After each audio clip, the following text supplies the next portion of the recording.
The Majority Report with Sam Seder.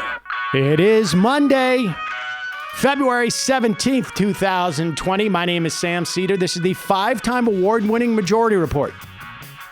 We are broadcasting live steps from the industrially ravaged Gowanus Canal in the heartland of America, downtown Brooklyn, USA. Yes, ladies and gentlemen, we're on vacation today. In fact, we're on vacation the whole week, but we have all brand new content for you. That's right. From vacation. Well, first off, I'm going to try and do this week a live coverage of the debate, which is Wednesday night, I believe, because I'm talking about this in the future. Also, we have the AM Quickie, which is live, not actually live, but we're doing every morning. So make sure you check that out at amquickie.com. What we have for you this week, some great interviews with some authors on some fascinating topics and some interviews with progressive candidates. In fact, Brendan, as I think about it, what we should do is have one in each episode. At least half of the interview, I think what we'll do. Maybe with some, we'll do more than one. And then that way, do the ads right after that. And today, what we have for you is huge. Shahid Buttar. He is challenging Nancy Pelosi. I've interviewed now about a dozen progressive challengers of Democrats. And some who are just progressives running in a primary. Later in the week, we'll be talking to Andrew Romanoff, who is running for the Senate in Colorado. Jamal Bowman, who is running against Eliot Engel in New York. And more. But they are all Morgan Harper, who's running in Ohio. Some really fantastic, Ohio's 3rd congressional district, some really fantastic candidates. Who all have a very good shot at knocking off a Democrat who is not as progressive as they should be based upon their district. I think in none of these races that we're talking about, I mean, arguably, I guess, in Colorado, are we talking about a seat that isn't safely in the hands of a Democrat? And so I have, over the years, evolved in my thinking about primary challenges to thinking that there is no bad primary challenge. Even if the candidate is one, even if the sitting Democrat is one that I like. Because all the research suggests, and certainly my experience suggests, that there's no opportunity cost. That a primary strengthens the hand of the eventual winner of that primary in terms of they've ramped up their organization. They are ready for any type of challenge.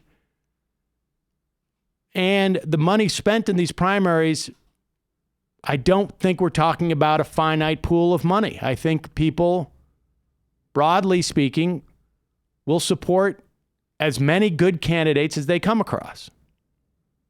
So if you hear a candidate that you like, I mean, frankly, I think they went ahead with impeachment because I think Nadler was getting challenged by someone who was pushing him on impeachment. I think Chuck Schumer voted against the trade deal because he's afraid of getting primaried. Just about everything good that's happened in New York State, to the extent that there have been good things that have happened since the last election, I think is a function of Cynthia Nixon challenging Andrew Cuomo. So that's where my head's at. You're going to enjoy these. And today, after I talk to Shahid Buttar, I'm going to be talking to Michael Rothfeld. He is a reporter for, I think, the Times, right? Is he the Wall Street Journal? Wall Street Journal. He is a Pulitzer Prize, half of a Pulitzer Prize winning team. He and Joe Palazzolo were reporting on Michael Cohen and the whole oh God, I can't even remember her name now. Stormy Daniels situation. And they wrote a book called The Fixers, the bottom feeders, the crooked lawyers, gossip mongers, and porn stars who created the 45th president. I mean, it's sort of an amazing story to hear about what goes on with the Inquirer and where that whole model came from. Fascinating stuff. So first, we'll take a break. And we will be talking to Shahid Buttar. This is an interview I did about 2 or 3 months ago. Very sharp guy. I think you're going to enjoy this quite a bit. He is running against Nancy Pelosi. And then I'll be back before we get to the fixers. Shahid, there is obviously... a lot of questions. I imagine that you come across some measure of skepticism in some quarters as to why you would be challenging Nancy Pelosi, both in terms of she's obviously rather well funded, but also many people have a perception of her that in the context of the Democratic Party, that she's progressive. I think people would say, she was originally a member of the Progressive Caucus. Why are you primarying her from the left? I'm primarying Speaker Pelosi from the left because as the Democratic Speaker of the House, unfortunately, she all too often supports conservative policies and conservative figures. She protects the president, a criminal president, from impeachment. She's funded voluntarily, without being coerced in any way, Trump's concentration camps without securing any protections for human rights. She's insisted upon Republican fiscal austerity rules that constrain the progressive aspirations of the emerging House majority. The largest caucus in the House, the Congressional Progressive Caucus, is one that she co-founded. Yet she consistently turns a deaf ear to that caucus's interests. Speaker Pelosi is a avowed opponent of universal health care. She derides robust solutions to the mounting global climate crisis. She presided over a historical collapse in federal spending on affordable housing. She helped sweep CIA torture under the rug. She funded Bush's wars. I could go on. But the reputation she has as a progressive is entirely undeserved by today's standards. She may have been a progressive by yesterday's standards, and I appreciate and applaud the work that she's done over the course of her 30-year career. But if there is anything that is increasingly clear with every passing day in our country, it is that we need a transition in leadership generationally to people who are more acquainted with the experience of working people, to people who are more concerned about the future and the various mounting environmental, constitutional, international crises that the failed leadership of the past continues, unfortunately, to create and fester instead of fixing. And that's why I'm here. Let's talk about a couple of those. I know that you took a tour of one of these concentration camps down at the border with children, and we should say that you're specifically referencing the I think it's $4.9 billion bill that is funding theoretically the expansion and providing resources to house children, to basically imprison them.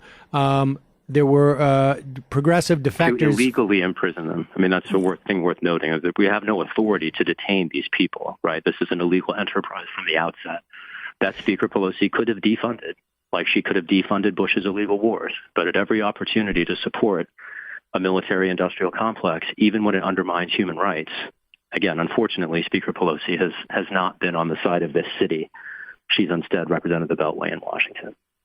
Why do you think that? I mean, why do you think that message has not gotten out? And or let me rephrase that. To what extent do you think your message is getting out? Yeah, well, I mean, honestly, because I think that listen, we are living in a different era now, as you say, and for many years, those of us on the left have been told this is the best we can do. I have ideas. Barack Obama famously said, if we had a different situation in America, we could have Medicare for all. He said that back in 2008. He's since said a different thing in 2018, that it's an idea whose time has come. But at that time, we are always told on the left that we are proposing, by many in the Democratic Party, we are proposing as much as as left as we can go. But that has shifted, and it does seem like Nancy Pelosi has not shifted along with it. To what extent do you think that message is that people understand that concept? And then to the extent that anybody doesn't in your district, how will you let them know that? Yeah, our message is certainly out there, and I wouldn't even say it's taken me to deliver it. I've only half jokingly said publicly that Speaker Pelosi appears to be campaigning on my behalf recently. And it's very much to the point that you're making. She is revealing the relative conservatism implicit in her, not just policy and not just her representation or her rhetoric, but just her entire paradigm, as you were reflecting. The progressives of today are much bolder than those who preceded us. And what you're ultimately reflecting on, and I think what the body politic is only now starting to understand beyond the context of Bernie 2016, beyond the context of Alexandria Ocasio-Cortez in 2018, is that we are living through a generational transition in American politics.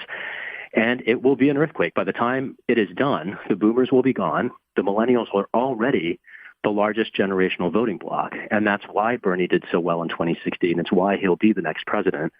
It's why Speaker Pelosi's career is nearing its end. And it's why I'm increasingly poised to replace her. In terms of how do we get the message out across the district, it's a combination of ground game, traditional media engagement, the conversation we're having now, as well as very robust social media outreach. And our ground game is stronger than it ever got in 2018. In 2018, I got as many votes as Representative Ocasio-Cortez did in her primary in 3 months without any media attention. We have a full year this time. We're getting media attention. We have nearly daily mobilizations, hundreds of volunteers. There are signs up all over the city, and we're still a year out from the election. So I have a great deal of confidence that unless Speaker Pelosi recovers a willingness to represent the district, which is to say if she continues representing the Beltway first, she will number her own days in the House. And I'm very eager, certainly, to offer the voters of San Francisco an alternative. And having received the support, we're at 4,000 donors now from across the city, across the Bay Area, the state, and even the entire country. We're increasingly poised to liberate the seat. That's exactly what I plan to do. It's interesting because I think to a certain extent there was a parody of Nancy Pelosi developed by the right and frankly, I don't think it was terribly successful, at least not recently. Maybe it was more so back in the day. But nevertheless, the sort of the corruption of the Bush administration still brought her to the speakership. But there was a parody of Nancy Pelosi based upon the idea of San Francisco, that she represented San Francisco politics, and presumably that was the right using homophobia as as some type of tool. Yeah, as a dog whistle. And what's interesting is that, and I don't want to overstate this, but the electoral salience of like the question of marriage equality seems to be essentially gone. I don't want to say that that homophobia is in any way eradicated or the desire for people to turn back the clock is right, eradicated. But after the Oberfeld decision, it's off the table, right? It's been constitutionally decided by the Supreme Court. Yes, and it's, knock on wood, they don't get another seat and they don't start revisiting settled law. But regardless, at this point, it no longer has the salience. And I wonder if, to a certain extent, progressives bought into the right-wing frame and just simply assume that Nancy Pelosi is representing their interests. But let's take a break here, and when we come back, I want to talk about some specifics about Nancy Pelosi. You mentioned a reference to PAYGO. I want to talk about that and what the implications are. And then I want to talk about the relevance of this. I want to get a little more deeply into the relevance of this race to people outside of your district. Just a little reminder, the best time to hire, or I should say the best time to look for new hires, is when you don't need one. Sort of the same, well, this is my own, I made up this maxim myself. But, they say that with a lawyer. The best time to hire a lawyer is when you don't need one. So you're not in a panic. Hiring is difficult, folks. And anything you can do to make it easier to find the best candidate, you have to do. And there is one place where you can go where hiring is actually simple, it is actually fast, and it's actually smart. It's ZipRecruiter. Codeable co-founder Gretchen Huebner experienced how challenging hiring can be after she was unsuccessfully searching for a new game artist to grow her education tech company. Then she switched to ZipRecruiter. Boom, saw an immediate difference. You can too by signing up for free at ZipRecruiter.com/majority. Here's the deal. ZipRecruiter does not depend on candidates finding you. That happens. But they also go out and seek candidates and finds them for you. Then they have ZipRecruiter screening questions which filter candidates. And Gretchen found it easier to focus on the best ones than find the right one. I had the exact same experience. That's how we got Brendan here. In Gretchen's case, after she posted her job on ZipRecruiter, she was honestly surprised. She said she found qualified applicants so quickly, hired a new game artist in less than 2 weeks.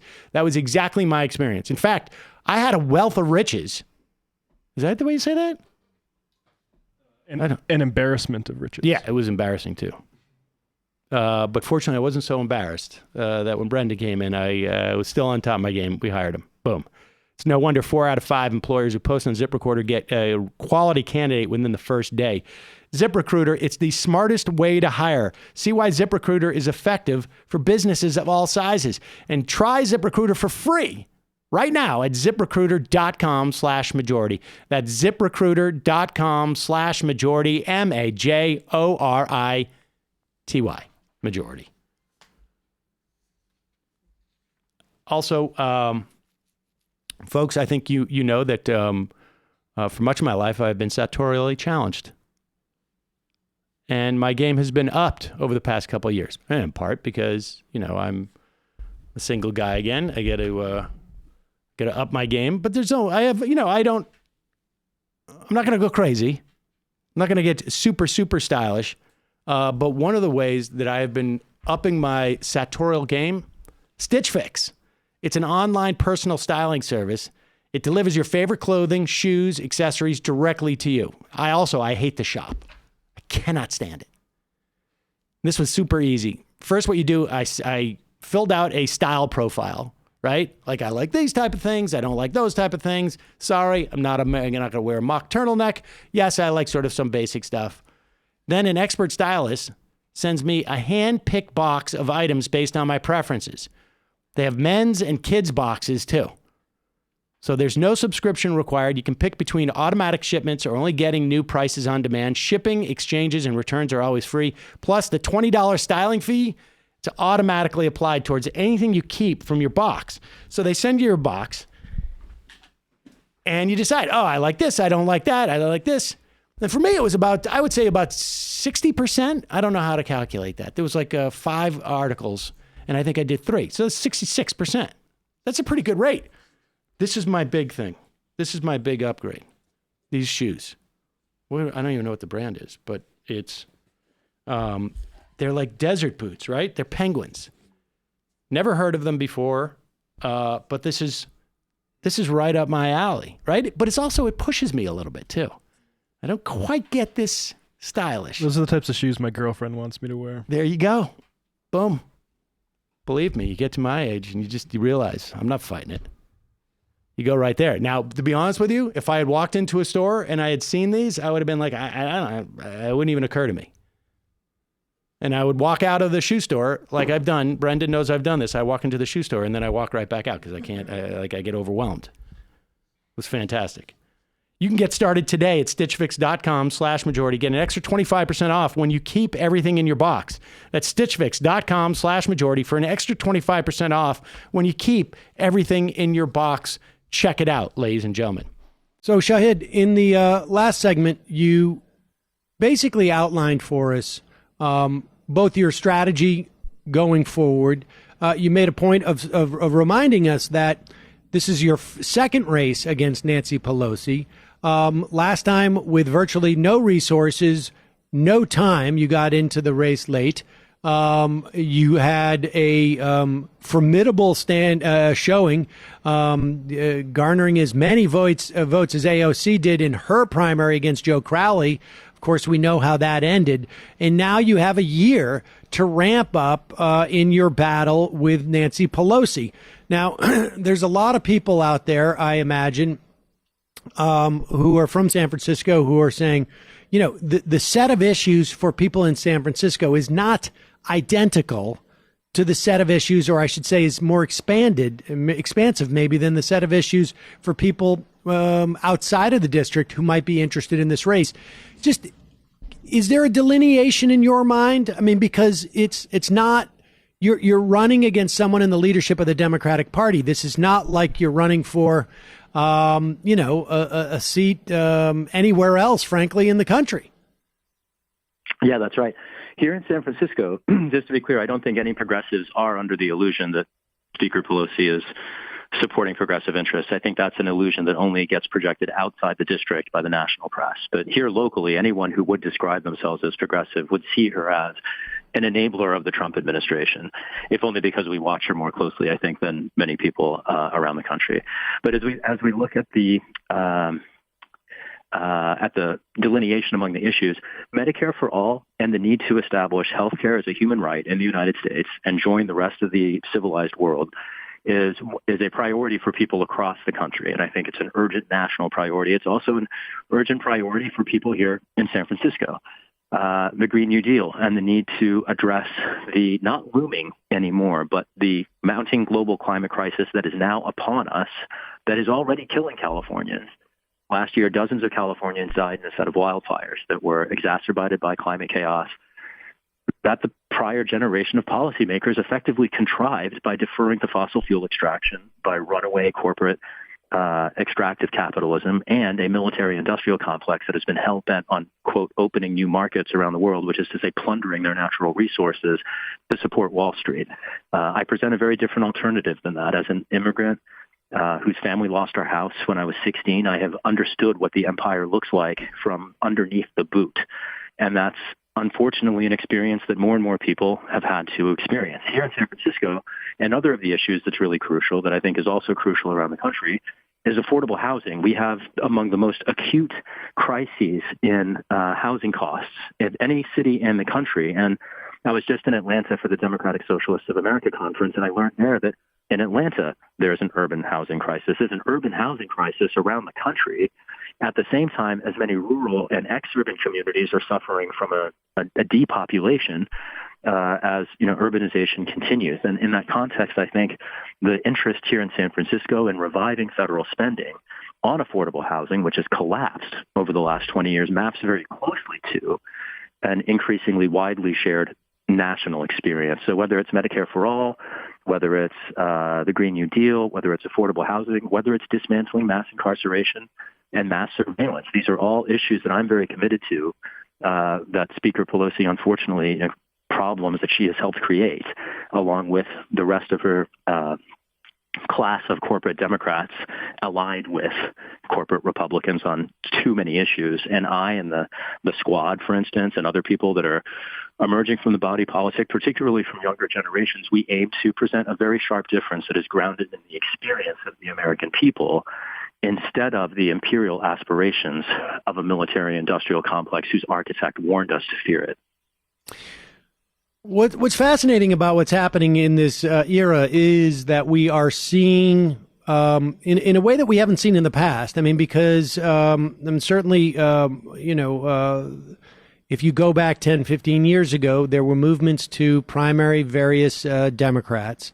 For the most part, those primaries were geared towards people who were clearly, ideologically, across a huge divide, right? Like the Dan Lipinskis or the Henry Cuellars, who are also, incidentally, getting primaried this round.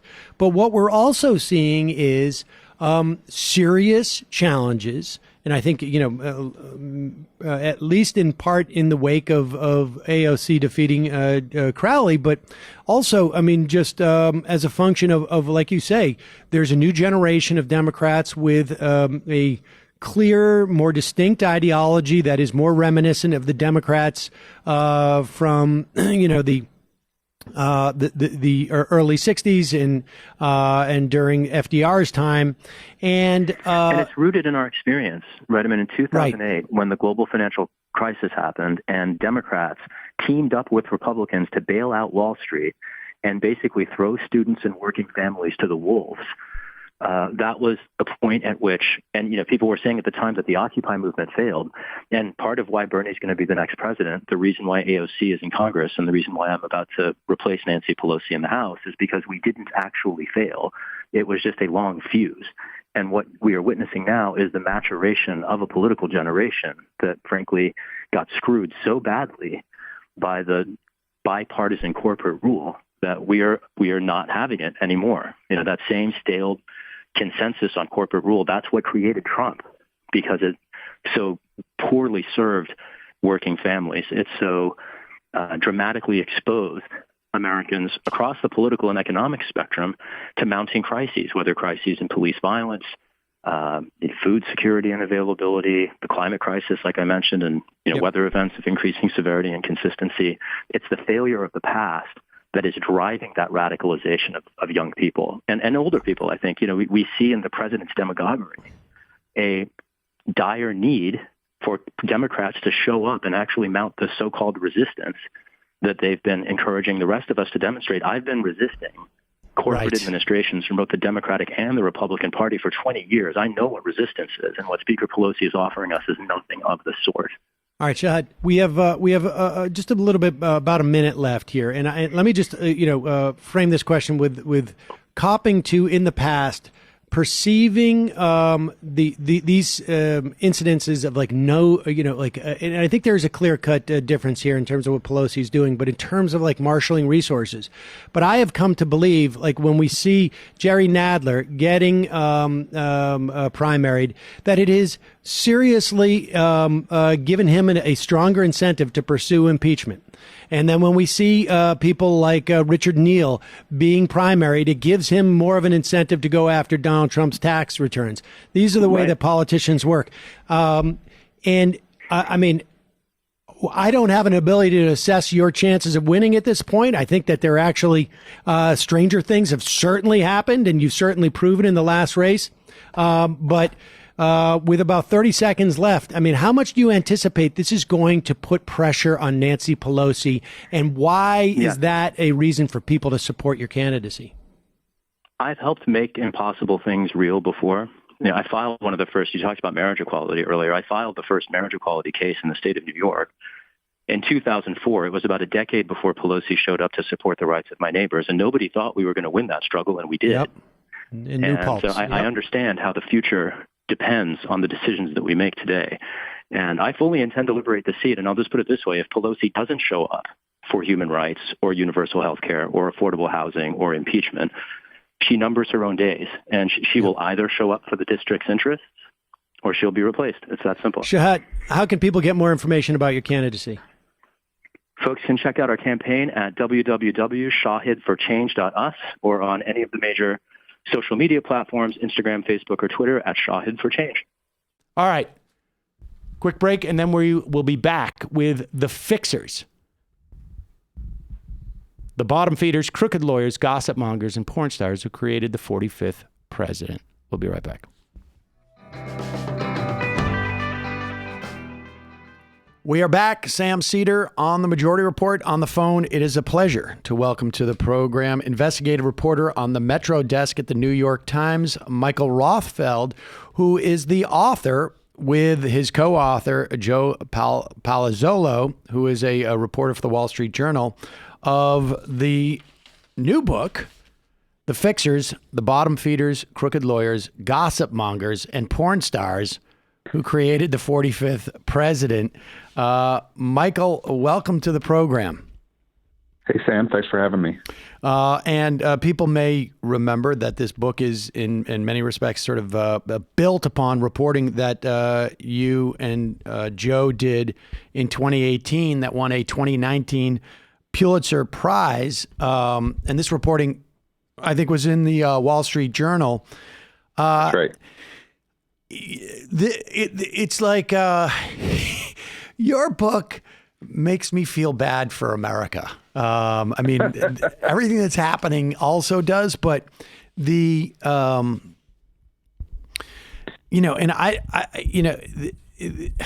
it's amazing how Rogues Gallery. Yeah, it really is. And I sort of feel like your book comprehensively covers one sort of, I don't know if you could think of like Donald Trump as like a hexagon or a square, like fully one or two sides of how gross the world that he came from is. There's a whole nother side of him, not as like a celebrity that I think is probably just as gross in some way, but this is sort of like it's the seamy underbelly of Trump's life, and that in fact contributed to him getting to be the president of the United States, because some of the characters in our book, who are people who traffic in dirt and sex and sex scandals, gossip, in particular the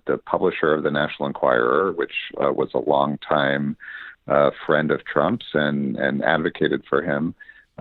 These people helped contribute to him winning in 2016. So it's not an unimportant facet of his background. And we also call it the vulgar circus. It's kind of like this black comic view of the fusion of the media, politics, and power that we have today here in this reality show presidency. I mean, the book sort of like, I used to be back before Howard Stern moved to satellite radio, now almost decades ago. One of the things I appreciated about the show, I mean, there's a lot of times it was very offensive, but I always felt like this is capturing, like, there is a mirror to America, and your book has that quality too, like not the attractive side, and not even like the underbelly as you describe it. I want to get into this relationship between Pecker, who is the publisher of the National Enquirer, and Donald Trump, because that's that is this vehicle. It was almost like his shield in some ways, but it was his sword and his shield both. And even prior to it seems that it was even prior to the election, although that's when it really kicks in on some level. But I have to ask you this first, because, and maybe this is a question I should ask last, but I need to ask it first. You guys put it right up there. And it deals with a conversation that Pecker and Trump had in 2015. And I think it's in your prologue or in the first chapter. Yes, that's correct. When Trump basically says, like, what can you do for me, to be president, as I'm contemplating running for president. And Pecker says, well, let me tell you what I did for Arnold Schwarzenegger. And that's the last we hear about that. But I'm really curious as to, like, we see the dynamic, and we'll get into the sort of the details on how this all worked with Trump and Cohen and the catch and kill type of thing. But he did all this stuff with Schwarzenegger, who in the story that tell with Trump and Pecker, Trump ends up financing a lot of this, or should have. to the extent that he actually finances things that he says he's going to pay for. But who did it during? Yeah. Who did it during Schwarzenegger. the Schwarzenegger thing? Well, that was, and we do have a chapter on that comes later.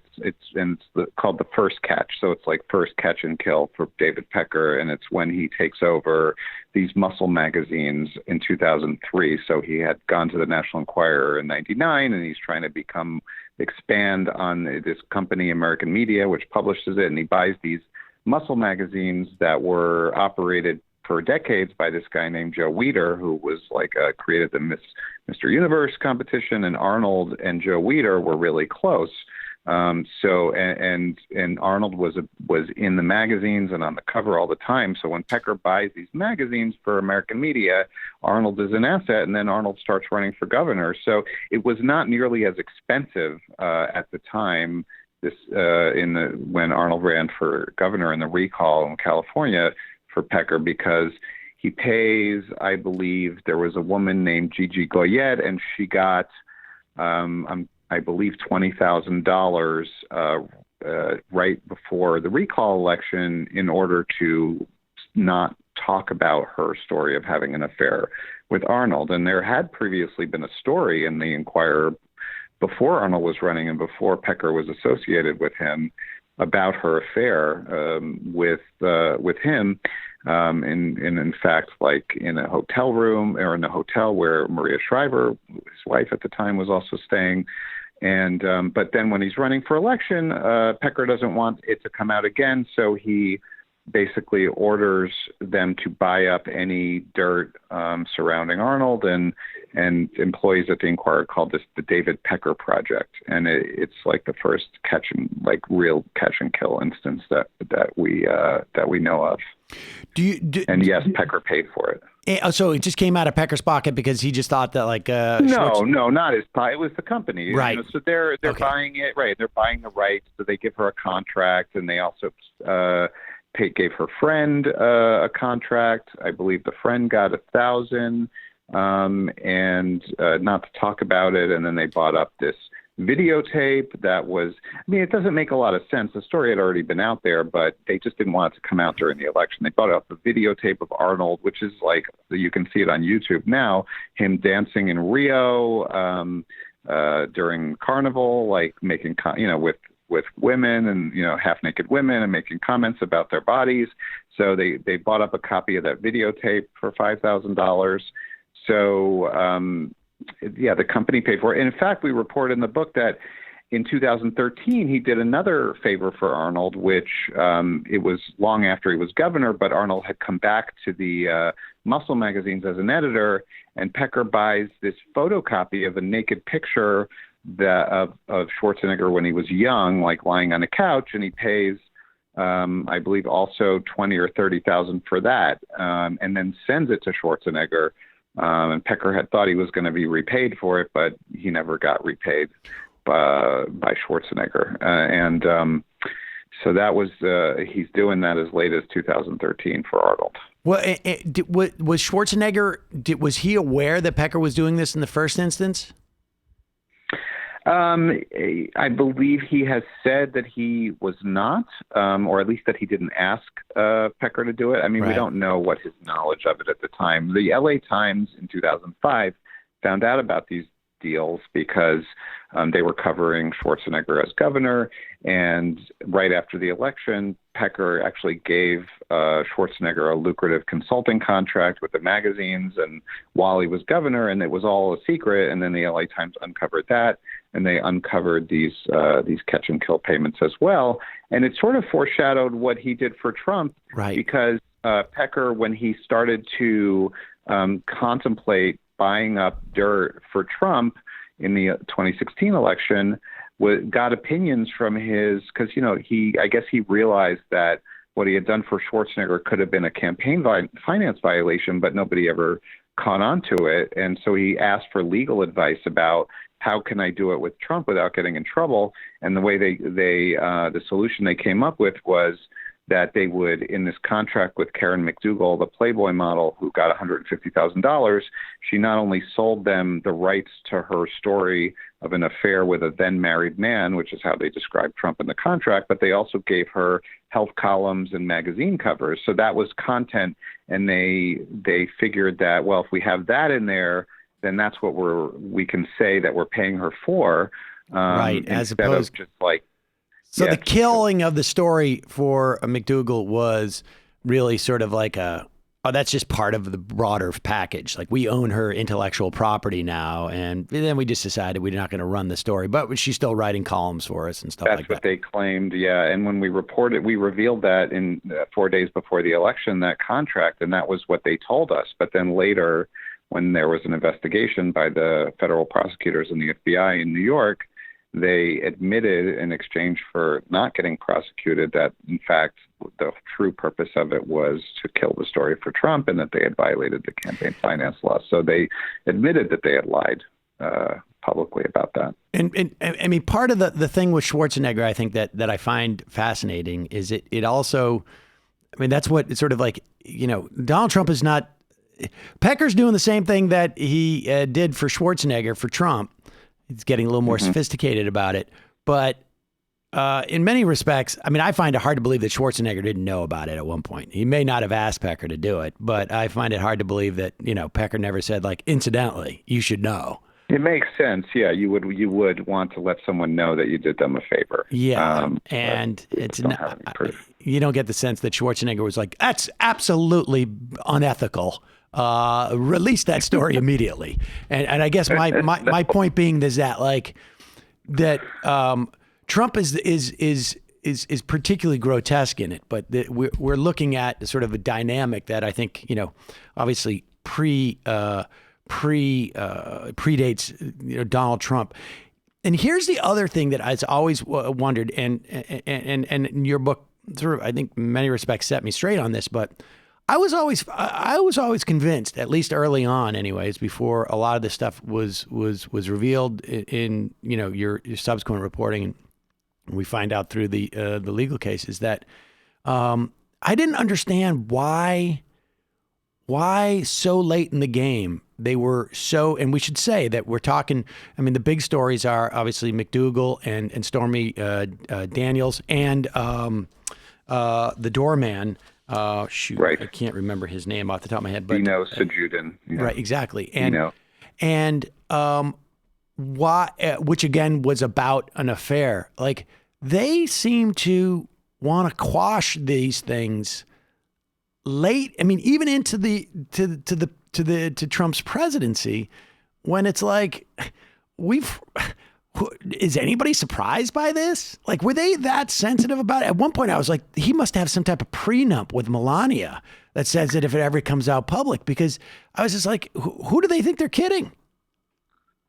I don't know. I mean, I think he just doesn't like, he's very controlling. I mean, Trump has been doing NDAs with employees for a long time. And, he ran these like beauty pageants and there would be, he was on The Apprentice, and, he didn't want anybody. He was really into beautiful women and would make comments, and he doesn't want people talking about, he's a guy who's had several affairs.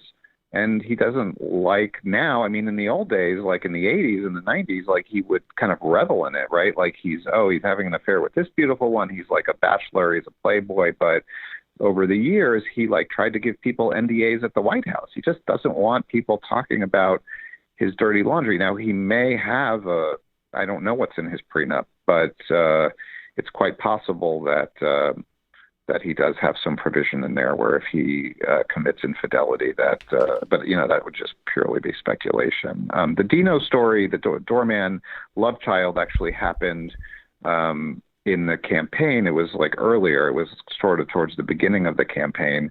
And, for the record, we didn't believe, we reported on that at the Wall Street Journal. We never published it, but we reported on the fact that the Inquirer paid this doorman $30,000 to buy up the rights to this rumor that Trump had a love child. We didn't actually think after looking at the alleged love child, that it was Trump's child. But we did think they killed it just to prevent that doorman from getting the story out there.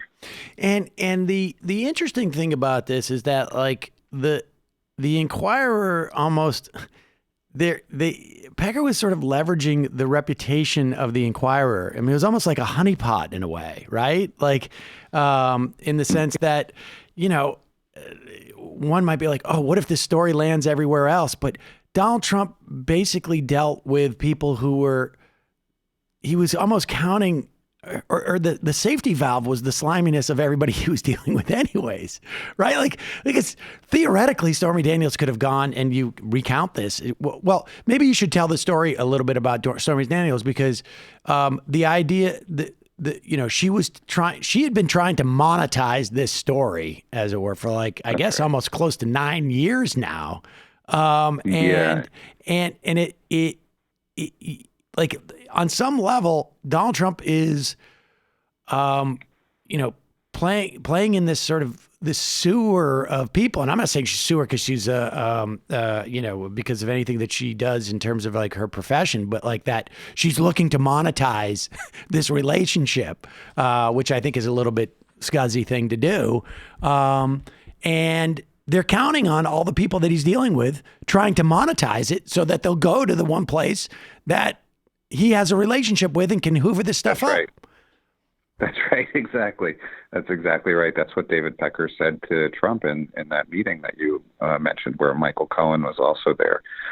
These three guys, kind of like Cohen from Long Island, Trump from Queens, Pecker from the Bronx, these kind of three outsiders. And yeah, Pecker said, these tips are going to flow into us, and we'll, as you said, hoover them up. And yeah, Stormy, they slept together the one time, according to her, in 2006 at this golf tournament in Lake Tahoe, where he also came in 62nd out of 80, I think. And Karen McDougal also slept with him on a different night, but they didn't know about each other. And then Stormy maintains this relationship with him for a few years, although they never sleep together again. As she has talked about in her interview, like she went to this bungalow and they watched Shark Week, and he promised her to get on The Apprentice, but he never delivered on it.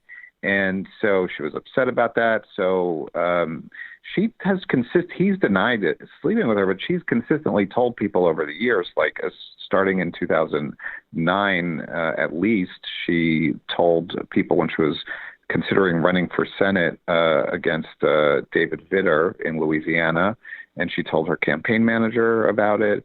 And her slogan back then was "screwing people honestly."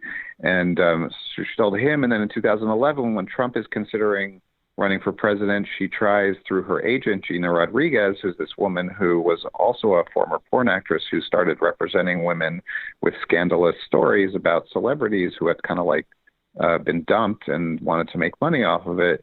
She starts emailing magazines, and she gets a hit on this Life and Style, which is published by Bauer, this German company, and they agree to pay Stormy $15,000 in 2011.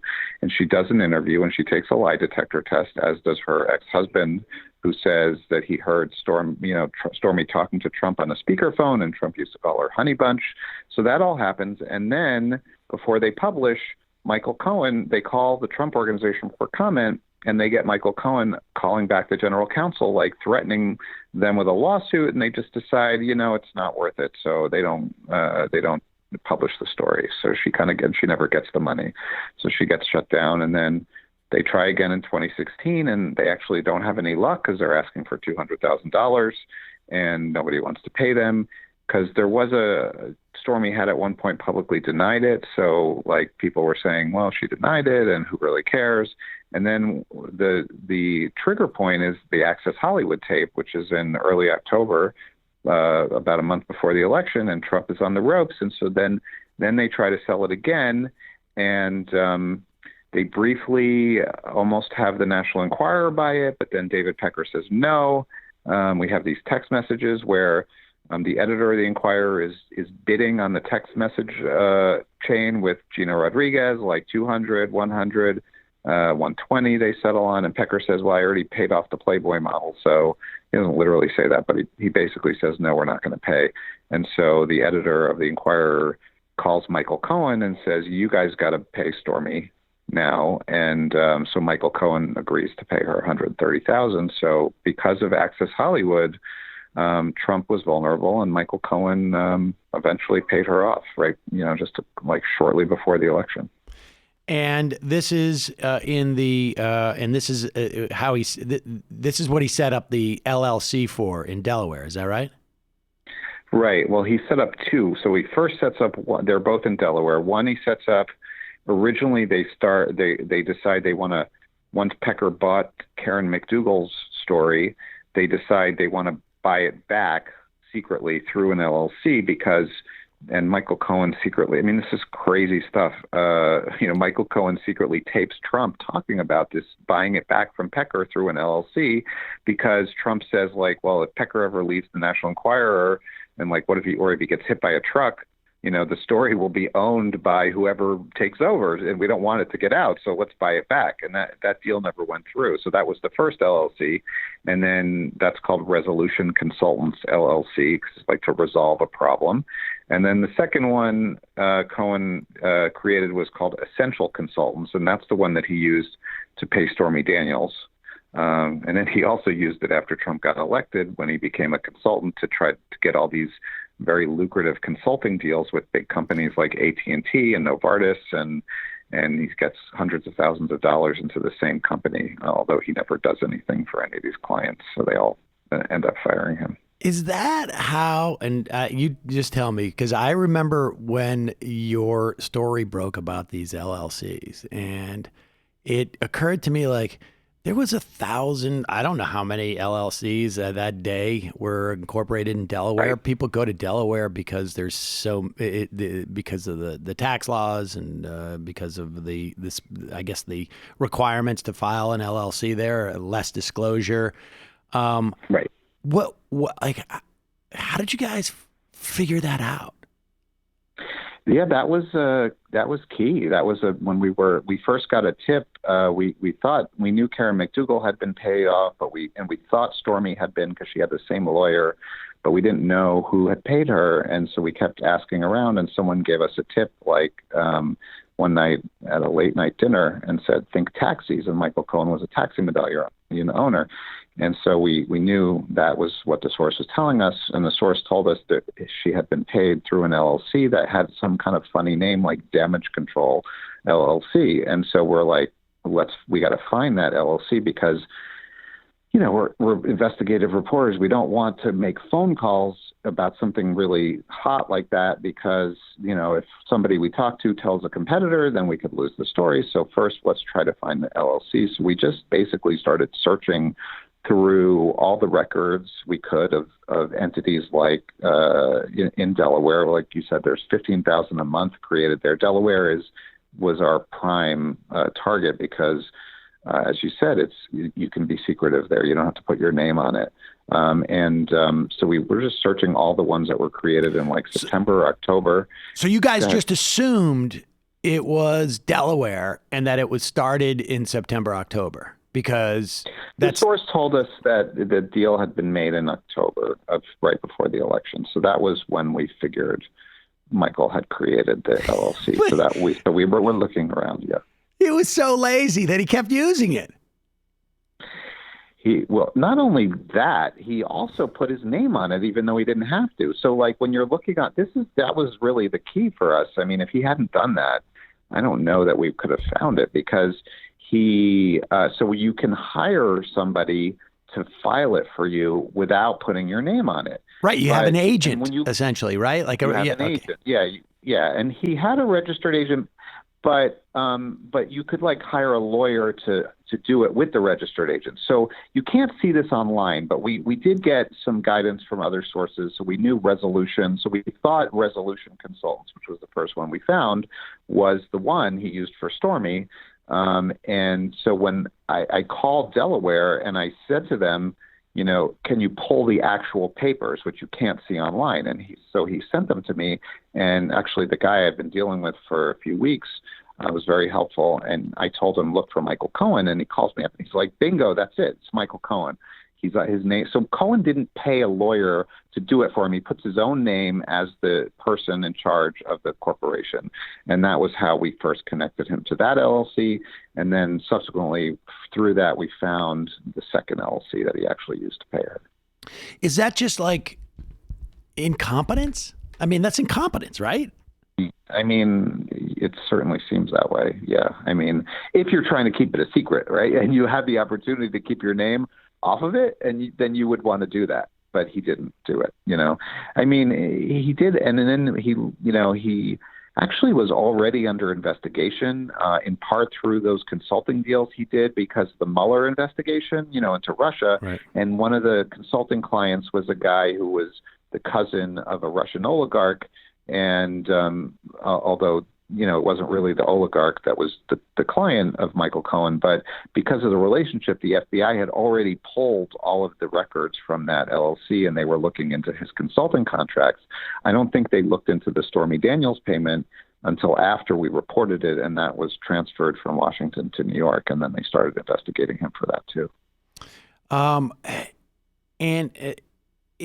Were there other people? I mean, Cohen was his main go-to for this stuff. Was Cohen, do you think, sequestered in this area, or what was the range of stuff that he did? Was he basically just in whenever there was a problem, regardless of the sort of the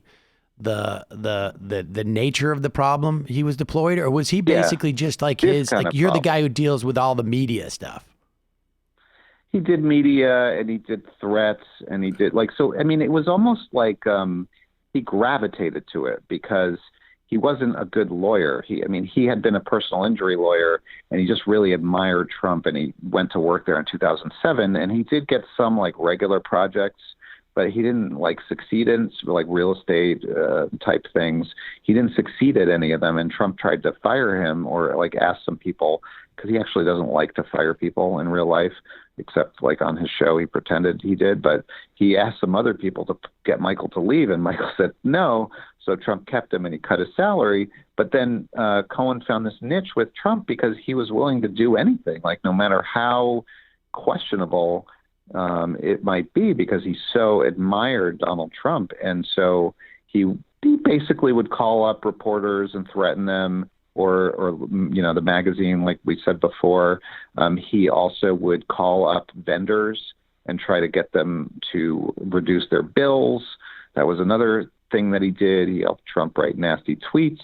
And we write in the book about this bizarre episode where he's helping Trump try to rig online polls. He does this a couple times with this guy from Liberty University, the evangelical school that he met through Jerry Falwell Jr., and he has this guy, this tech guy from Liberty, try to rig this CNBC Business Leaders poll and a Drudge poll. He doesn't really get a very good result, but he ends up paying that guy a bag full of cash in a Walmart bag. He doesn't pay him the full amount. He gives him $13,000 in cash. Do you get it? Do you have a sense of how much of what Cohen did made up Trump's day? In other words, is Trump then trying to make deals and do other stuff, or is he just sitting around measuring where he is in the media universe, and if he sees any problems there, he calls, Cohen gets on it in some way, or how much of what Cohen was doing for Trump was, because it feels like Trump is 100% of Cohen's world at that point. But I don't think it's the reverse. No. I don't think it's a huge. Because how many? Relative to. He did have a business. Obviously, there's golf courses, there's hotels, there's condo buildings, and there's money laundering to be done, and all these other things. And who?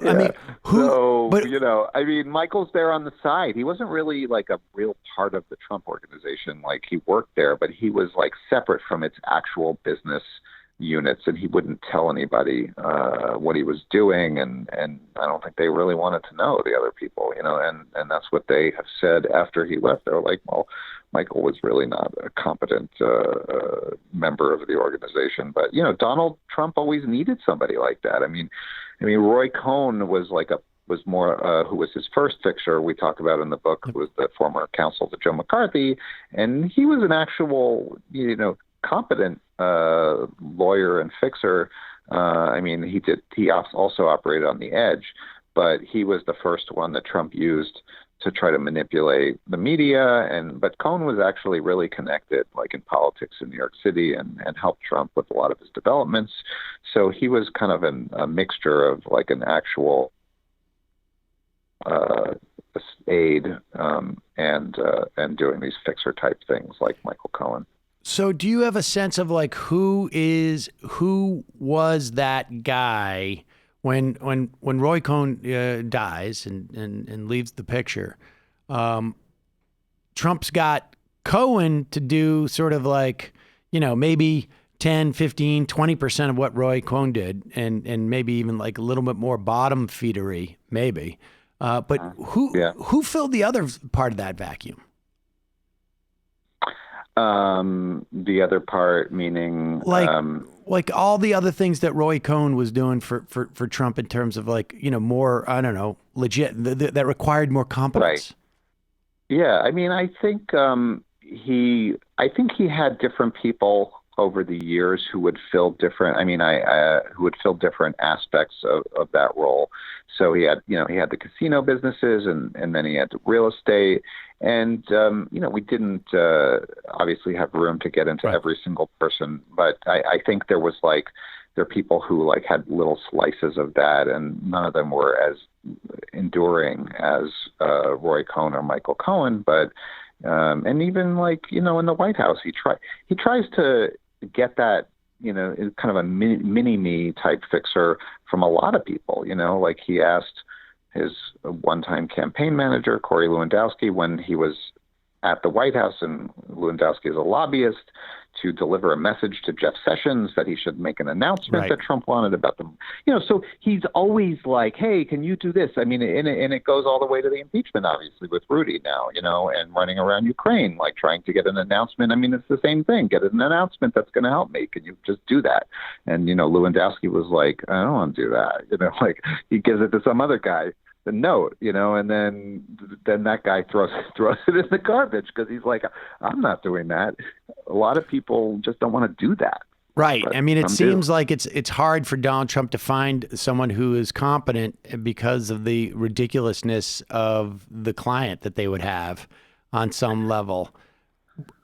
Let me ask you this: as someone who has dug into this stuff, and you touch on Trump's relationship with Rudy Giuliani, and that Giuliani at one point, I guess, in the Southern District of New York, when he was a U.S. attorney, was looking into. Was that when he was a USA? He was looking into Trump. Is that right? And that went away when Trump sort of like said, "Oh, I can help you." Yeah, and this is something that we credit in the, at least in the index of our book, to Wayne Barrett, who was the great investigative reporter for the Village Voice, who died a couple of years ago. And he reported that an investigator for Giuliani had been looking into this apartment sale as money laundering. It was a guy who was like a numbers runner who had bought a couple apartments at Trump Tower and came to the closing with suitcases full of cash, and that Trump was at the closing. And so this investigator had interviewed Trump about this transaction. And then around the same time, Trump said he was going to raise all this money for Rudy's mayoral campaign, and nothing ever happened. So I don't think Wayne had any definitive proof that there was a payoff there, but it certainly seems suspicious.